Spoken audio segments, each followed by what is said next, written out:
யாரோ வந்து குழந்தைய கூப்பிட்டு போயிட்டாங்க மிஸ்.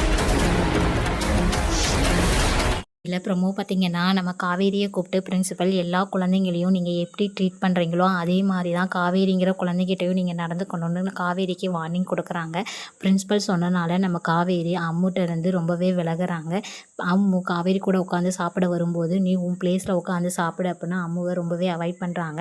எல்லாரும் வீட்டுக்கு கிளம்பும்போது அம்மு காவேரி கிட்ட உங்கள் கூட நானும் உங்கள் வீட்டுக்கு வரேன், என்னையும் கூட்டிகிட்டு போங்க அப்படின்னு கேட்கும்போது, நான் உன்னைய கூட்டிகிட்டு போக முடியாது, உங்கள் அப்பா வந்து உன்னை கூட்டிகிட்டு போவாங்க அப்படின்னா அம்முவை ஸ்கூல்லேயே விட்டுட்டு காவேரி அங்கேருந்து கிளம்பிடுறாங்க. அம்முவை ஸ்கூலில் கூப்பிட போலையான்னு விஜய் கிட்ட அவங்க சித்தி கேட்கும்போது, காவேரி கூட போகிறேன்னு சொல்லிட்டா அப்படின்னு விஜய் சொல்லிடுறாங்க. இங்கே காவேரி கிட்ட வந்து கேட்கும்போது காவேரியும் விஜயும் சேர்ந்து ஸ்கூலுக்கு வந்து போகிறாங்க.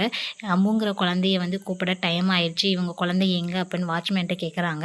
அந்த குழந்தைய யாரோ வந்து காரில் கூட்டிகிட்டு போனாங்க அப்படின்னு வாட்ச்மேன் வந்து சொல்கிறாங்க.